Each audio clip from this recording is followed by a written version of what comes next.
हैरत अंगेज बात उनके लिए भी बता दूं जो ठग जाते हैं बीच में। नेकेकारों के बीच में कई ठग भी होते हैं ना, कई ठग चले जाते हैं बीच में छुप छुपा के। वो सोचते हैं कि हम बैतुल्लाह के चक्कर लगाएंगे तो अल्लाह ताला हमें माफ कर देगा। बैतुल्लाह के चक्कर लगाने से दुनियादारों को जो चक्कर देके गया वो माफ नहीं होते। हज का जाने वाला लोगों से माफी मांगता है, लेकिन माफी ये नहीं, माफी ये है कि आप जिनके हक मार रखे उनके हक को अदा करके जाओ। जिनसे जुल्म कर रखा है उनके साथ इंसाफ का मामला करके जाओ। जिनसे ज्यादती कर रखी है उनसे माफी मांग के जाओ, तब वहां जाके अल्लाह तबारक व तआला को तुम्हारी अदा पसंद होगी। क्योंकि अल्लाह ताला सिर्फ हाजी के कपड़ों को नहीं देखते, सिर्फ हाजी की अदाओं को नहीं देखते, अल्लाह ताला हाजी के दिल को भी जानते हैं कि आया किस नीयत के साथ है, आया किस नीयत से, चाहता क्या है। ये दुनिया की इज्जत तलाश करने आया है, ये शोहरत तलाश करने आया है, ये अपने रब की रजा के लिए आया है। बंदा चाहता क्या अपने रब के साथ, इसलिए हाजी के लिए तो ये बहुत जरूरी है। अल्लाह ताला ने कुरान पाक में भी उसका जिक्र किया। हाजी के लिए जरूरी है कि ज़हन में शहवत ना हो। हाजी के लिए निहायत जरूरी है कि वो चुगली ना करता हो। हाजी के लिए निहायत जरूरी है उसकी आंखों में शर्म और हया हो। हाजी के लिए निहायत जरूरी है दूसरों की मदद करने वाला हो। और हाजी पर जरूरी है कि वो हाथ फैलाने वाला ना हो। अल्लाह ने लाजिम किया है।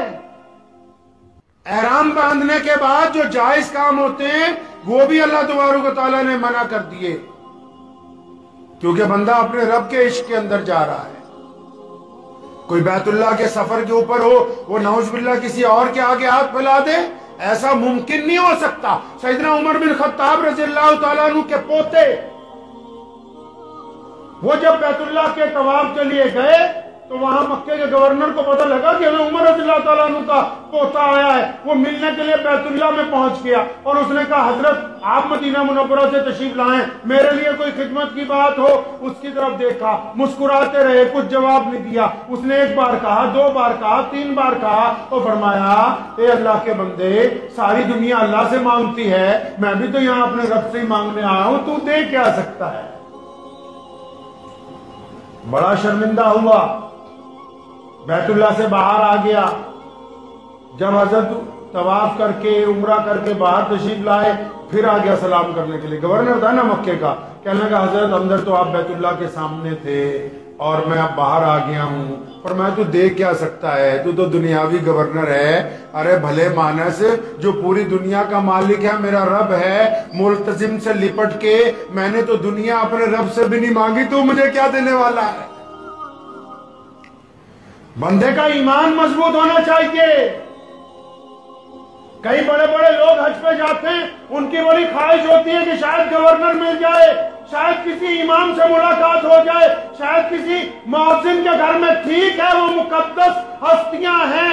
अगर मुलाकात करने वाले की नीयत में यह है कि शायद मक्के में भी आके इन हुक्मरानों से कुछ चंदे के पैसे मिल जाएंगे, तो फिर वो मक्के में चंदे की नीयत से गया, चंदा तो उसको मिल सकता है, अल्लाह और उसके रसूल की तरफ से अता करता हुआ इज्जतें उसको नहीं मिल सकती।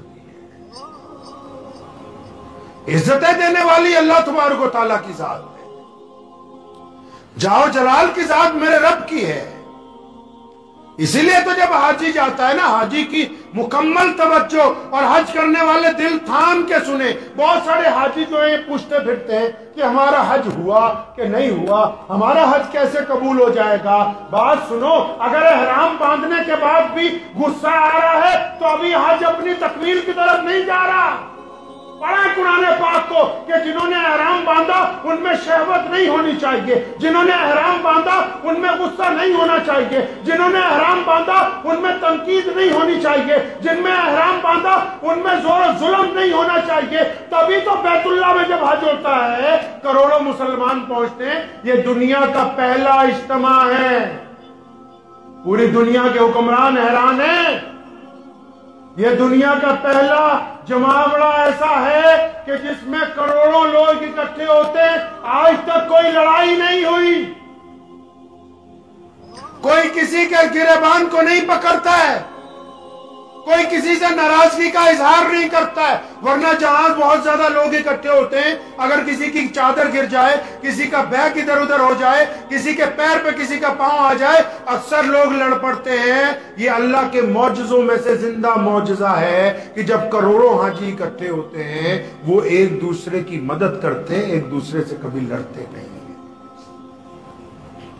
हज करने के आने के बाद अगर हाजी साहब को ये पता करना है तो दुनियावी अलामतें तो ये हैं, गैब का हाल तो अल्लाह जानते हैं, लेकिन हज करने के बाद हाजी साहब को अगर ये पता करना है कि मेरा हज हो गया कि नहीं हुआ, मियाँ साहब हज करने के आने के बाद अगर अब आपके मिजाज में अपने रब की रजा के लिए नरमी है तो फिर आप बड़े मकबूल हाजी हैं। और हज करने के बाद अब अगर आप ठगी टोरी से तौबा कर चुके हैं, अब आपकी तकड़ी मुकम्मल तोलती है, अब आप जब गले पे बैठते हैं गाहक की रियायत करते हैं, अब आप जब घर में होते हैं महतहतों के साथ नरमी के साथ पेश आते हैं। हज करने के बाद अल्लाह के घर को देखने के बाद जो औरतें भी वापिस आती हैं, क्या अब उनके मिजाज में नरमी पैदा हो गई कि नहीं हुई? बैतुल्लाह को देखने के बाद अगर दिल में नरमी पैदा हो गई है, मामलात अच्छे हो गए हैं, तो हज मकबूल की बात है। अगर ये अभी नहीं हुआ तो अपनी बदकिस्मती के ऊपर रोइए कि उसका असर आपके ऊपर नहीं हो रहा है।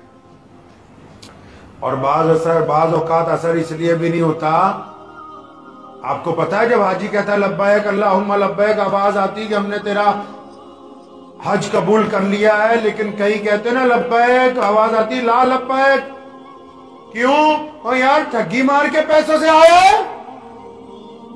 गरीब की जायदाद दबा के आया, बहन का हक दबा के आया, पड़ोसी पर जुल्म करके आया तो हमारे घर पे, मेरे नबी अलैहिस्सलाम की सुन्नत को मुंडवा के आया तू मेरे पास।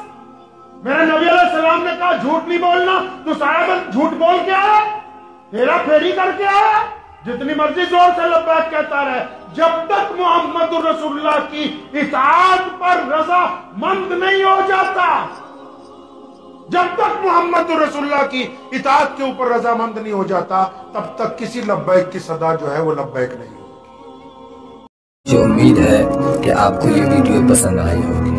अगर पसंद आई हो तो ये आप अपने दोस्तों के साथ शेयर करें और इस चैनल को सब्सक्राइब जरूर करें।